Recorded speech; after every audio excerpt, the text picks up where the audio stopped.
Alhamdulillahirabbil alamin. Wassalatu wassalamu ala asyrafil anbiya'i wal mursalin wa ala alihi wa sahbihi wa tabi'ina wa bi ihsanin ila yaumiddin wa ba'd.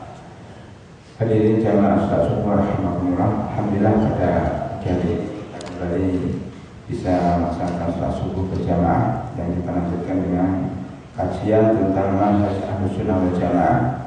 Kali ini kita masih bicara tentang tanda-tanda hari kiamat yang besar. Kita sudah menyelesaikan tentang munculnya Dajjal. Tinggal beberapa masalah dari fitnah Dajjal itu. Yang pertama adalah bagaimana kita menghadapi Dajjal itu. Apa yang harus kita lakukan ketika kita menemui Dajjal? Yang pertama adalah kita berbekal dengan ilmu dan amal. Kita berbekal dengan ilmu dan amal. Maksudnya itu apa?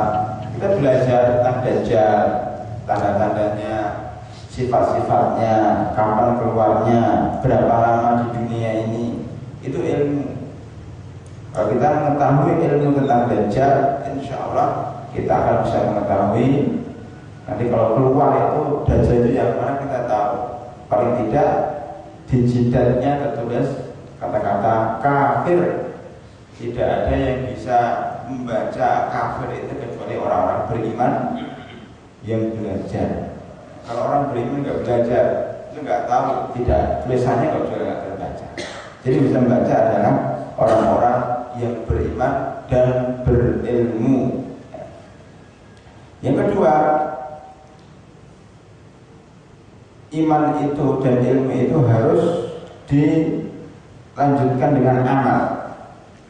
Di antara amalan-amalan yang bisa membentengi kita dari Dajjal adalah sebagai berikut. Pertama, kalau sempat, hendaknya kita bisa pergi ke Mekah atau Madinah. Ada beberapa jamaah yang mengatakan saya kepengen meninggal dunia di Madinah atau di Mekah. Apakah itu boleh? Cita-cita seperti itu kita katakan boleh, karena Umar bin Khattab radhiyallahu anhu itu bercita-cita supaya bisa mati syahid di Madinah Munawwarah, dan cita-citanya dikabulkan oleh Allah Subhanahu wa taala. Beliau sedang salat subuh, sedang imam salat subuh, kemudian dibunuh oleh orang Majusi, Abu Lu'lu' al-Majusi, dan beliau insya Allah syahid di kota yang dicita-citakan, yaitu kota Madinah. Maka bagi kita umat Islam di Indonesia, karena rumah kita di Firino Saidah dan tidak ada dalam hadis, maka kita bisa bercita-cita untuk pergi ke Madinah dan Mekah dan supaya syahid di sana. Kemudian ada beberapa cerita ketemu dengan jamaah. Ibu menceritakan bahwa orang tuanya atau saudaranya itu selama ini bermaksiat, kemudian dia tobat dengan izin Allah SWT dan kepengen untuk meninggal dunia di Mekah. Alhamdulillah dengan izin Allah SWT dia bisa haji. Kemudian ketika haji itu waktunya sudah habis, sudah mau habis. Tapi dia katakan, enggak, saya masih kepengen di sini, enggak mau pulang. Gimana caranya memperpanjang paspor? Ingin memperpanjang paspor. Sebelum paspor itu diperpanjang, dia keburu meninggal dunia. Subhanallah. Jadi cita-citanya untuk meninggal dunia di Mekah itu terlaksana walaupun tidak harus memperpanjang paspor. Bahkan dia di situ selama-lamanya tidak bisa pakai paspor, meninggal dunia di sini. Mudah-mudahan dia mendapatkan husnul khatimah. Jadi memasuki atau pindah tempat, beli rumah di sana, tinggal di sana, di salah satu kota suci Mekah atau Madinah. Kenapa? Karena Dajjal tidak akan masuk dua kota ini, kota Mekah dan Madinah. Yang kedua, kalau tidak bisa ke Mekah dan Madinah karena mencari iqamah dan paspor di sana susah, kita bisa ada alternatif lain, pergi ke Palestina, ke Masjidil Aqsa atau Gunung Tur Sina. Tursina ini Mesir. Ya.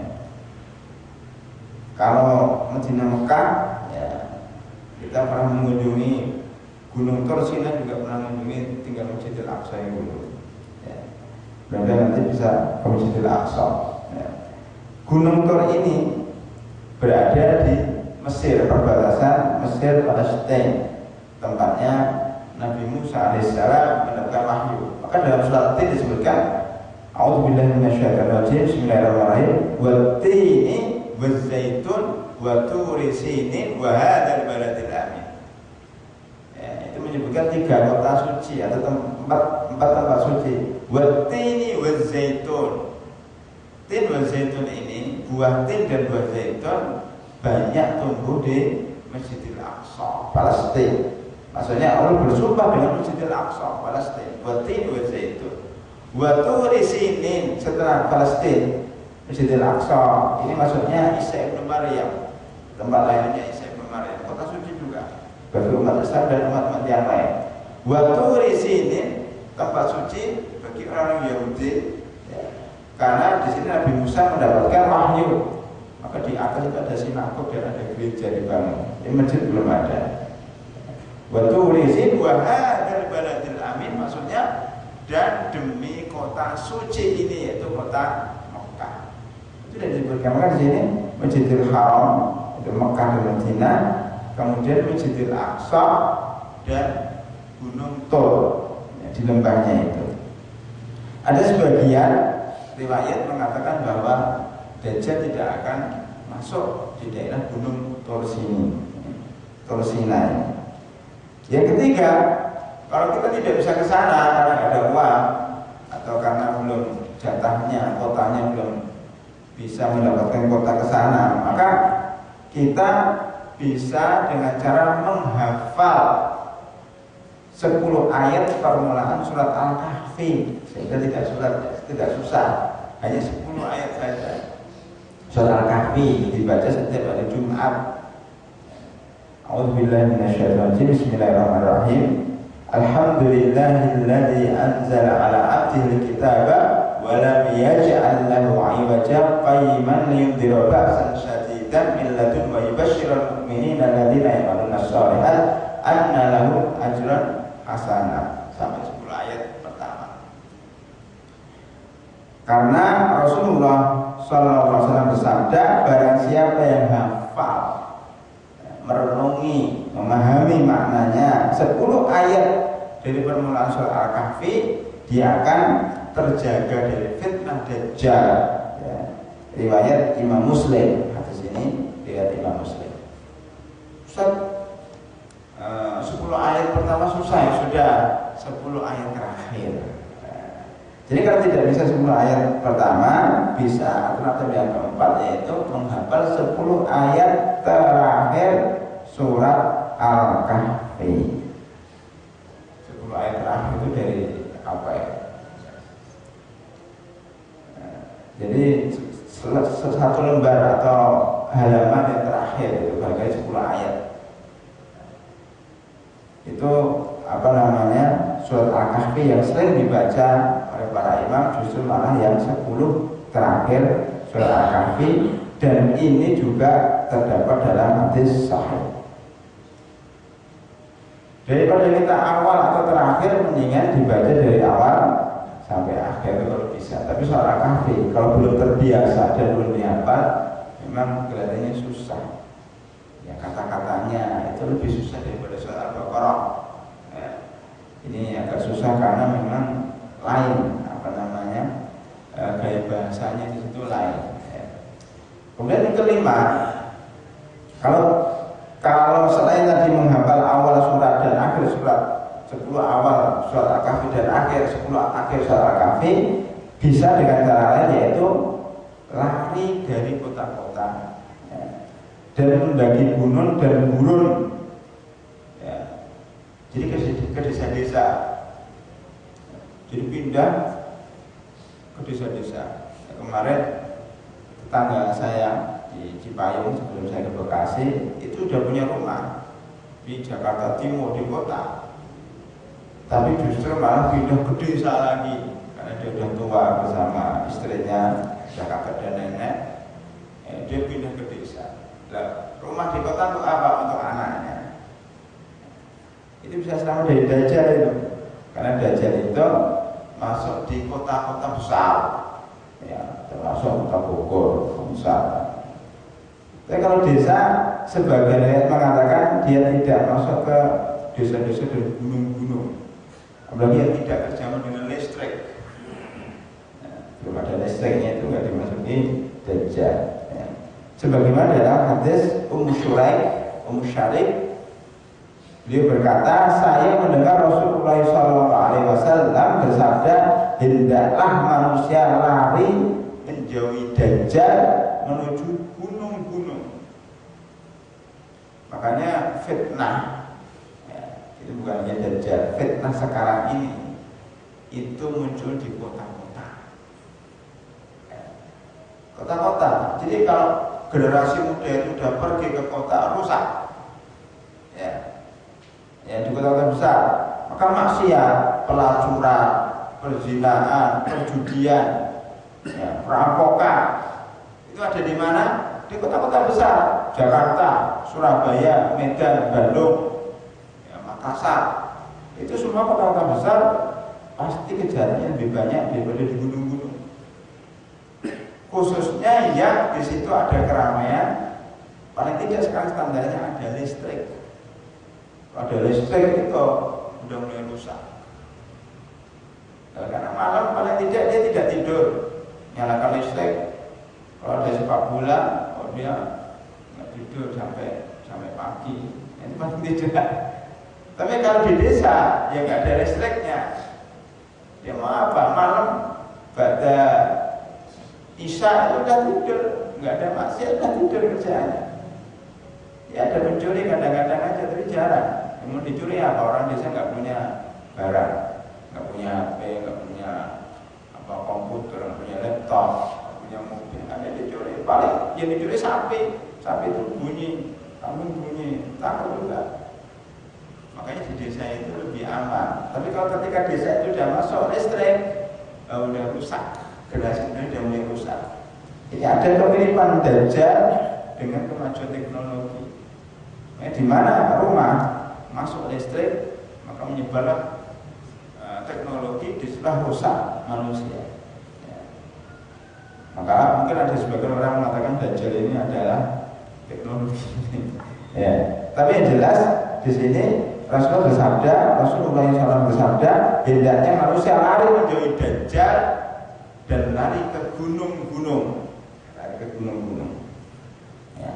Maka sekarang perang pun, ketika perang dengan orang kafir, banyak para mujahidin yang lari ke gunung-gunung, bersembunyi di balik gunung itu. Karena rudal-rudal, senjata-senjata kimia, senjata-senjata yang canggih itu tidak bisa menjamah gunung. Hatta Amerika secanggih apapun juga, kalau udah lari ke gunung, dia nggak bisa melewati helikopter. Pesawat-pesawat kalau lewat gunung hati-hati karena bisa nabrak. Ya. Maka gunung itu memang ya, tempat bersembunyi. Makanya Mekah dan Madinah banyak gunungnya. Ya. Makanya Dajjal takut masuk ke situ. Ya. Karena ya, selain lari ke gunung-gunung, caranya bagaimana? Meludahi wajahnya jika bertemu dengan Dajjal itu. Kalau ada Dajjal udah gitu, diludahi wajahnya. Sebagaimana dalam hadis Abu Umamah radhiyallahu anhu berkata, Rasulullah SAW membicarakan tentang Dajjal dan beliau bersabda, barang siapa di antara kalian berjumpa dengan Dajjal itu, hendaknya dia meludahi wajahnya. Dia meludahi bukan hanya meludahnya 105 ya. Itu penting meludahi itu. Yang ketujuh, memperbanyak bacaan tasbih, tahlil, takbir ya. Karena dengan takbir, tasbih, tahlil ini Dajjal akan lari yang membaca la haula wala quwwata illa billah. Jika Dajjal melemparkan kita ke dalam api, hendaknya kita memejamkan mata kita. Kata Rasulullah, api itu kalau kita berdoa kepada Allah Subhanahu wa taala memohon pertolongan dari fitnah Dajjal, seandainya kita dilemparkan ke api itu, kita pejamkan mata, insya Allah api itu menjadi dingin sebagaimana Nabi Ibrahim alaihissalam, ya naru kuni bardan wa salaman ala Ibrahim. Bisa saja seperti itu, wahai api jadilah engkau dingin dan bisa menyelamatkan Nabi Ibrahim alaihissalam. Ya. Kemudian Rasulullah SAW bersabda, ia akan keluar Dajjal itu di jalan tembus antara Syria dan Irak. Syria sekarang sudah perang, barangkali itu tentara Dajjal. Syria dan Irak ini bergejolak, ya, karena mungkin Dajjal mau muncul, jadi itu mukadimahnya dulu. Ya. Kemudian membuat kerusakan di sebelah kanan dan kirinya. Kita lihat Syria sudah rusak di mana-mana, ya. Bangunan-bangunan dihancurkan oleh penguasanya. Maka wahai hamba Allah, tetap teguhlah. Ya, nampaknya itu sudah tanda-tanda hari kiamat. Ya. Ini tadi iman, ilmu dan iman. Yang kedua amalan, tadi ada 7 amalan. Ya. Yang ketiga adalah berlindung dan bertawakal kepada Allah Subhanahu wa ta'ala dengan berdoa kepada Allah Subhanahu wa ta'ala. Doa itu kita baca insya Allah setiap sebelum salam. Ya, berarti kita bisa mempraktekkan semuanya mustaqiyat akhir kita berdoa, Allahumma inna na'udzubika min adzab jahannam wa min adzabil qabri wa min fitnatil mahya wal mamati wa min fitnatil masiihid dajjal. Ini kalau bisa kita baca setiap sebelum salam. Allahumma inna na'udzubika min adzab jahannam wa min adzabil qabri wa min fitnatil mahya wal mamati wa min fitnatil masiihid dajjal. Ada 5 hal yang kita minta perlindungan dari Allah Subhanahu wa taala. Yang paling besar adalah fitnah dajjal. Ya. Makanya hendaknya seorang muslim itu menjadi pembela dirinya sendiri. Insya Allah Allah Subhanahu wa taala akan meneguhkan orang itu. Di dalam surat Ibrahim ayat 26-27 Allah Subhanahu wa taala berfirman, "Yusabbitu alladziina aamanu bil qawli tsabiti fil hayatid dunya." Dan Allah akan meneguhkan pendirian orang-orang yang beriman dalam kehidupan dunia ini, termasuk ketika menghadapi Dajjal. Fil hayatid dunya fil akhirah, atau sebagian ulama fil akhirah, ketika di alam kubur ditanya mungkar dan nakir, dia akan bisa menjawab ya, dengan ayat ini. Wa yudhillullahu dzalimin wa yaf'alullahu ma yasha. Dan orang-orang zalim tidak akan bisa menjawab pertanyaan malaikat di kuburan dan tidak bisa menghadapi fitnah Dajjal.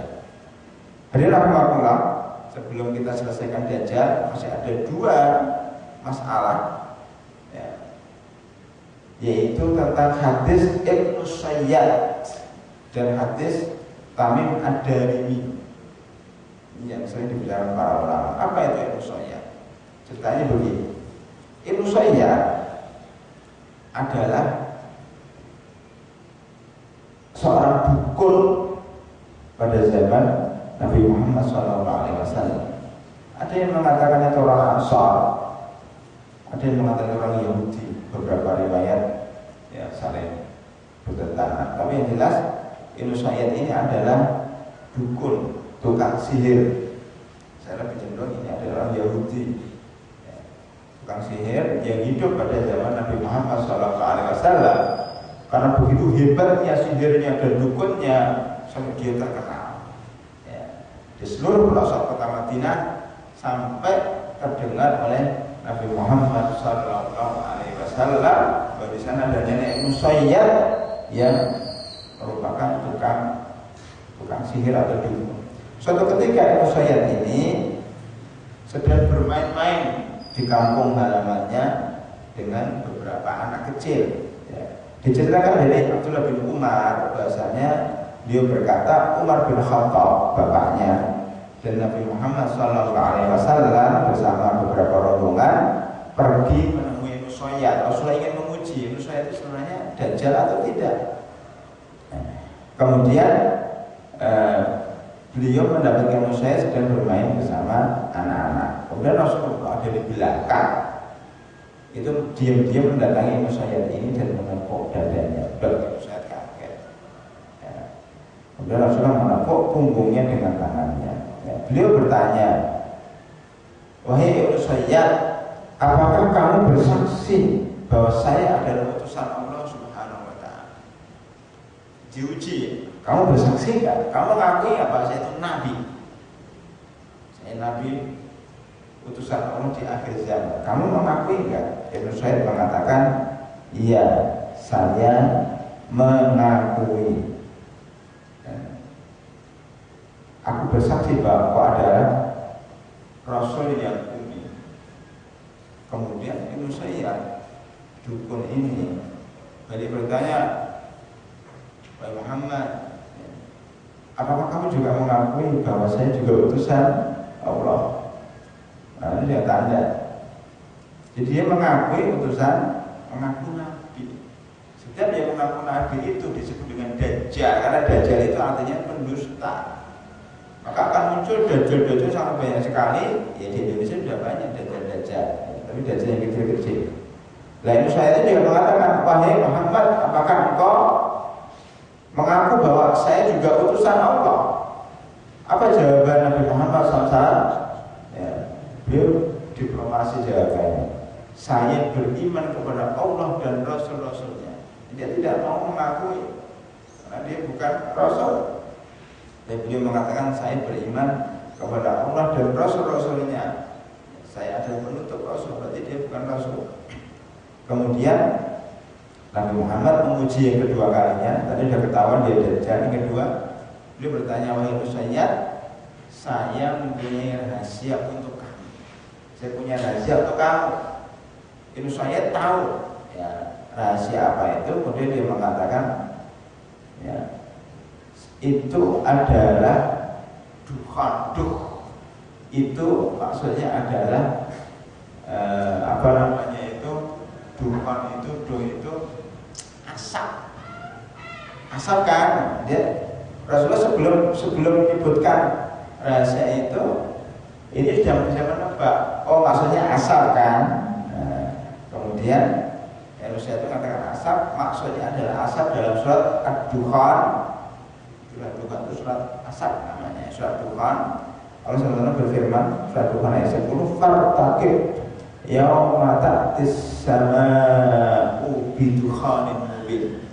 Hendaknya engkau menunggu bahwa nanti akan ada langit, ya, langit yang mengeluarkan asap. Nah, salah satu tanda hari kiamat akan munculnya asap. Nanti kita sampaikan tanda kiamat yang besar adalah munculnya asap. Ya. Kemudian berarti Rasul sudah ada jawaban, itu berarti dajjal benar. Karena tadi dia mengaku dirinya nabi, kedua dia tahu tentang hal yang gaib, ya, karena dia bekerja sama dengan setan dan jin itu. Maka Rasulullah mengatakan, wahai Ibnu Sayyad, duduklah. Ya. Sesungguhnya kamu tidak akan bisa melampaui kekuatanmu. Ya. Kamu tidak akan bisa melampaui kekuatanmu. Duduk. Ya. Tidak tahu bahwa dia ini dajjal. Maka Umar bin Khattab mengatakan, ya Rasulullah, biarkan saya penggal leher orang ini. Nah, dia mengaku dirinya nabi dan berani, ya, mengatakan dia enggak, ya. Umar bin Khattab, ya Rasulullah, penggal leher, dikit-dikit penggal leher. Ya. Kemudian Nabi mengatakan, jangan. Umar bin Khattab, kenapa ya Rasulullah? Karena jika dia ini dajjal, kamu tidak akan bisa mengalahkan. Ya.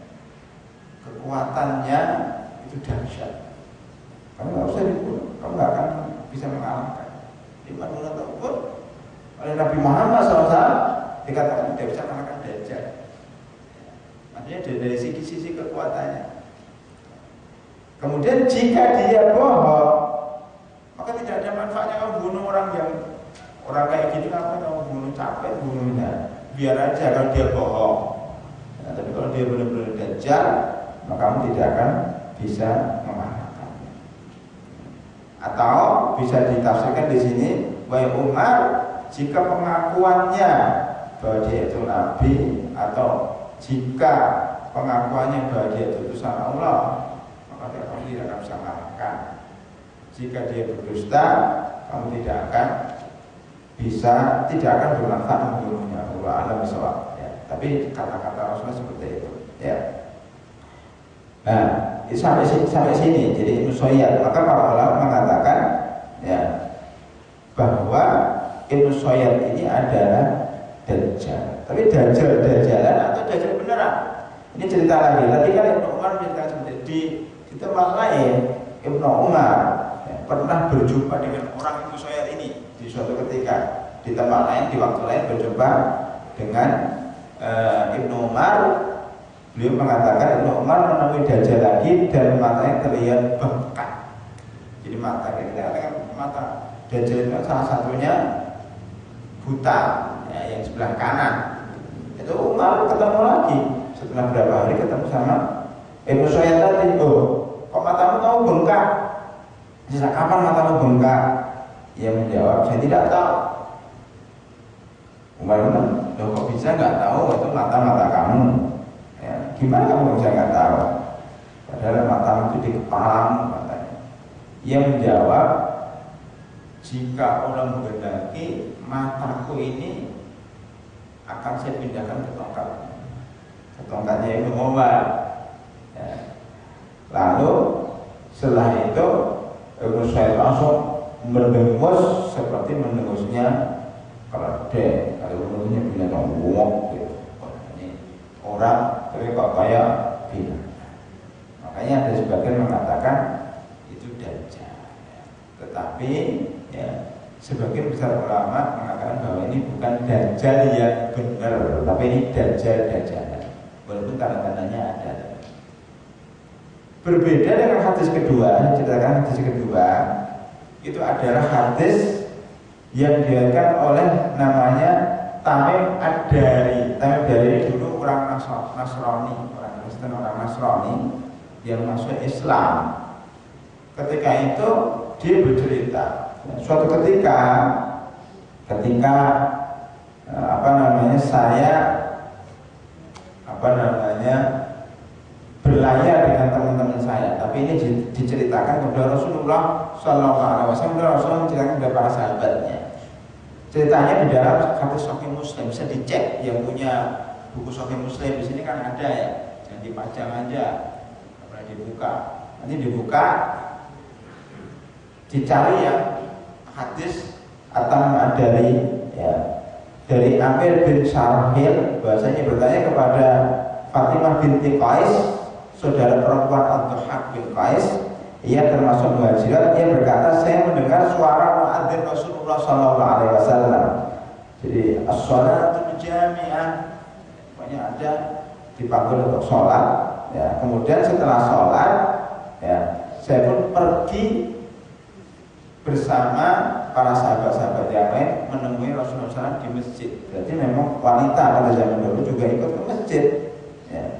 Kemudian dia bisa melihat Rasulullah SAW itu duduk, jadi barisan wanita. Kemudian beliau melihat Rasulullah duduk di atas mimbar, ya, dan beliau tertawa seraya berkata, mohon semua sahabat jangan pulang dulu, tetap di tempat, saya ingin cerita.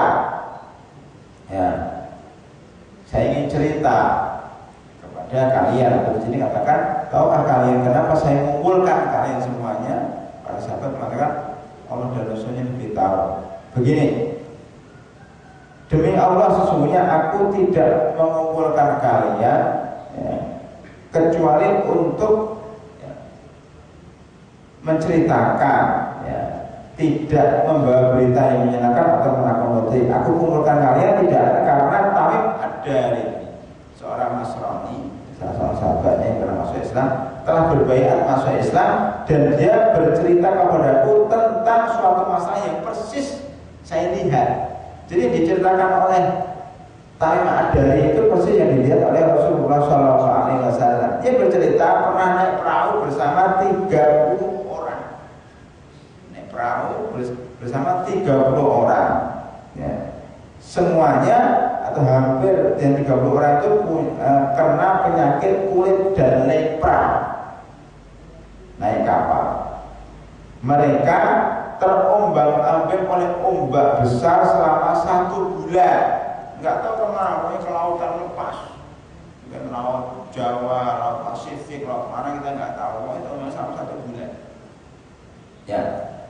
Kemudian mereka terlempar ke sebuah pulau, terdampar ke sebuah pulau, nggak tahu. Pulaunya di sebelah mana juga nggak tahu.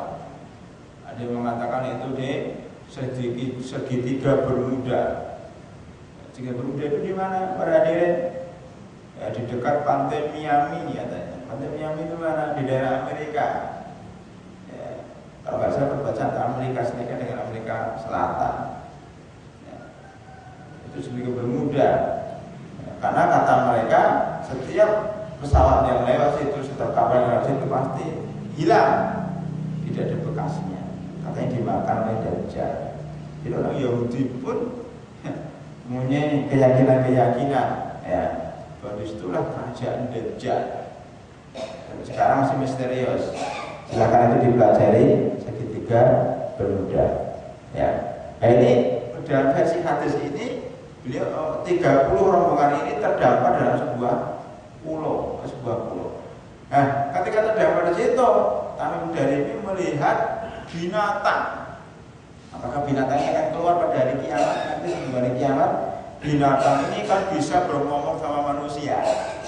Itu dalam Quran disebutkan bahwa binatang ini akan ngomong sama manusia di akhir zaman. Dan ini juga bisa ngomong sama manusia. Binatang ini rambutnya lebat, jadi tidak tahu mana kepalanya, mana pantatnya, tidak tahu. Binatang apa itu? Ya, binatang yang rambutnya lebat, tidak ketahuan mana kepalanya, mana pantatnya. Ini pantat dan kepalanya sama. Ada yang tahu binatang apa ya? Ya dabah ini. Binatangnya ngomong. Wahai manusia, ya, itu di dalam situ ada biara, namanya ada bangunan. Ya, tempat ibadah orang Yahudi atau apa? Ada biara. Di situ ada orang yang terbelenggu. Coba temuin orang itu. Sebelumnya sahabat bertanya, kamu siapa? Binatang menjawab, saya adalah Jassasa. Nah, apakah Jassasa itu? Dia nggak mau jawab. Jassasa itu apa? Dia nggak mau jawab. Dia mengatakan, kamu temui saja orang dalam biara itu karena dia merindukan kalian. Dia kepengen ketemu dengan kalian. Maka masuklah Tamim Ad-Dari dan rombongan ini ke dalam biara dan bangunan itu, ya, dan menemui seorang, ya, laki-laki yang tubuhnya besar dan kuat kekar. Tubuhnya sangat kuat, kekar, tegak. Kedua tangannya terbelenggu di lehernya. Jadi gimana? Diikat dengan besi di lehernya. Antara kedua lutut dan mata kakinya dirantai dengan besi. Ya. Kami bertanya, siapa engkau? Dia menjawab, kalian telah dapat menguak diriku. Siapa diriku? Ya. Beritahu kepadaku siapa kalian. Maka Tamim Ad-Dari mengatakan, kami adalah orang-orang Arab yang naik perahu selama 1 bulan terombang-ambing berkapung-kapung sehingga sampai di pulau ini. Ya.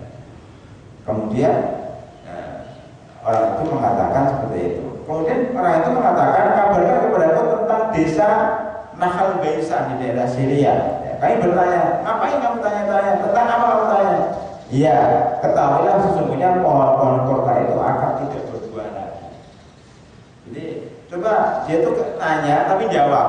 Ya, coba beritahu aku tentang desa namanya Nahal Baisan, suatu desa di daerah Syria. Apa di sana? Ada apa? Oh, di sana banyak pohon kurmanya. Ketahuilah bahwa pohonnya tidak akan tumbuh lagi, tidak, buah-buahnya tidak akan muncul lagi. Sudah selesai. Yang kedua, beritahukan kepadaku tentang Danau Tobaria. Danau Tobaria tahu nggak para hadirin? Danau Tobaria itu danau yang sekarang di Israel. Namanya Danau Tobaria, yang dulu Salahuddin Al-Ayyubi bisa mengalahkan pasukan salib di samping danau ini. Perang salib sebelum buka Masjidil Aqsa, Salahuddin Al-Ayyubi mampu membunuh pasukan salib yang jumlahnya sangat besar itu di dekat Danau Tobaria. Kapan kita kunjungi Danau Tobaria ini? Jadi tanya gimana Danau Tobaria? Kata sahabat ini, oh airnya banyak sekali. Maka Dajjal mengatakan, ketahuilah bahwa nanti airnya akan kering. Karena dia tahu seperti itu. Ini Dajjal. Ya, kemudian ketiga, kabarkan kepadaku tentang mata air Zuhr. Ya, ini sebuah mata air ya, sebuah mata air di sebelah barat Syria. Ya semuanya dekat dengan Syria. Mata air, bertanya tentang apanya? Penduduknya menanam tanaman dengan diairi air. Kami jawab airnya banyak sekali. Ya, ketahuilah bahwa penduduknya menggunakan untuk menyiram tanaman mereka. Ya. Dia berkata lagi, beritahukan kepada kami tentang Nabi yang ummi. Terakhir dia bertanya tentang Nabi Muhammad SAW. Oh, dia sudah hijrah dari Mekah ke Madinah. Dia bertanya lagi, apakah orang-orang Arab memeranginya? Iya, orang-orang Arab memeranginya. Nah, kemudian apa yang dilakukan para pengikutnya? Oh, dia membela Nabi Muhammad SAW. Nah, dia bertanya lagi, apakah yang dilakukan terhadap mereka? Apakah beritahu bahwa beliau menolong orang-orang Arab yang mengikuti beliau? Dan mereka mengetahui. Dia bertanya apakah benar demikian. Dia mengatakan benar. Maka dia berkata, ketahuilah bahwa saya lebih baik kalian mematuhinya. Nampaknya dari setelah dari Dajjal ini datang kepada Rasulullah, kemudian dia masuk Islam karena mungkin percaya dengan perkataan orang ini. Ini Dajjal. Kemudian setelah itu ceritanya apa? Ceritanya habis. Tidak tahu apakah setelah itu pisah baik-baik atau bagaimana. Yang jelas itu ceritanya ada ini ketemu dengan Dajjal di suatu tempat, di suatu pulau. Dia terbelenggu dengan besi. Mungkin nanti belenggu itu akan bisa dilepas ya. Seperti yang sudah Ma'juj kayak gitu juga. Di suatu tempat, dikurung di suatu gunung. Dan sekarang sudah membuka tembok ya, tembok untuk dia itu sudah mulai dilubangi, dimakanin begitu, sudah terbuka lubangnya. Pada zaman Rasul sudah terbuka itu. Zaman sekarang sudah berapa abad itu lubangnya sudah semakin besar, siap-siap ingin keluar ya. Kalau sudah keluar itu setiap melewati danau itu diminum sampai habis air. Setiap melewati tumbuh-tumbuhan sudah dihabisin. Nanti lah setelah ini kan ada namanya Ya'juj dan Ma'juj ya. Kemudian dia cerita Dajjal ini cerita ya, sebelum ditutup tadi, perlu saya beritahu kepada kalian bahwa saya adalah Dajjal. Dia mengakui saya adalah Dajjal dan saya akan diizinkan oleh Allah keluar. Saya akan berkeliling mengelilingi dunia. Tidak ada kota apapun juga kecuali saya masukin. Setiap kota pasti saya masukin dan saya akan tinggal di dunia ini selama 40 hari. Kemudian saya sebutkan 40 hari. Tapi 40 hari itu yang satu hari seperti 1 tahun, yang satu hari seperti 1 bulan, yang satu hari seperti 1 minggu. Selain itu 37 hari seperti hari-hari biasa. Kecuali Mekah dan Madinah. Dia katakan nggak Madinah kecuali Mekah dan Taibah. Taibah itu tayyib, sesuatu yang baik ya. Karena kedua kota itu diharapkan atas saya. Ketika saya masuk ke salah satu kota Madinah itu, saya dihadap oleh malaikat yang membunuh pedang. Dan pada tiap-tiap pintunya ada malaikat yang menjaganya. Itu Rasul bersabda di Madinah bersama para sahabat. Ya, kemudian Rasulullah Shallallahu Alaihi Wasallam beliau bawa tongkat, ya, mengatakan demi Allah ini adalah Taibah, ya, ini adalah kota Madinah yang dimasukkan Dajjal itu tidak akan dimasuki sambil menusukkan tongkatnya di Ka'bah atau di lantai. Ya, inilah Taibah, inilah Madinah.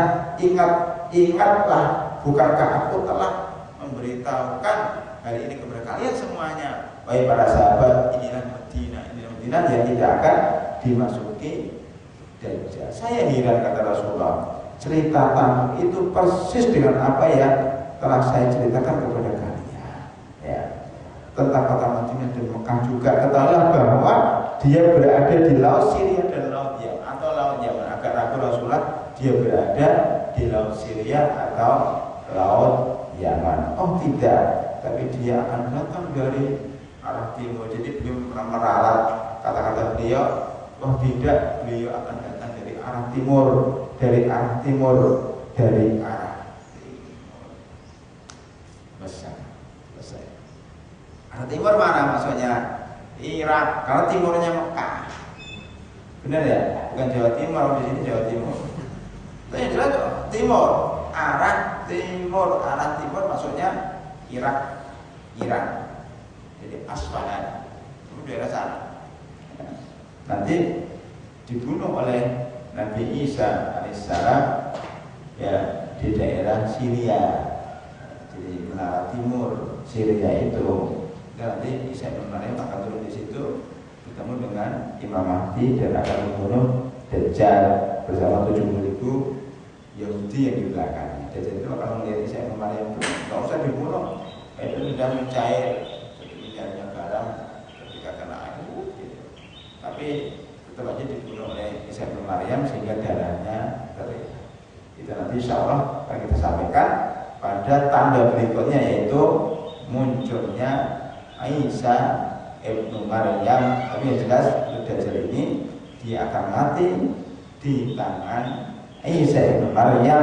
Ia akan mencair seperti garam yang mencair di laut, dibunuh dengan tangannya Isa ibnu Maryam bersama Imam Mahdi. Jadi rahmatullah, inilah kajian tentang Dajjal. Mudah-mudahan sedikit ini bermanfaat. Pada pertemuan mendatang insyaallah kita akan pindah kepada tanda kiamat besar yang berikutnya, yaitu turunnya Isa ibnu Maryam. Mudah-mudahan bermanfaat. Subhanallahumma bihamdika asyhadu an la ilaha illa anta astaghfiruka wa atubu ilaik. Assalamualaikum warahmatullahi wabarakatuh.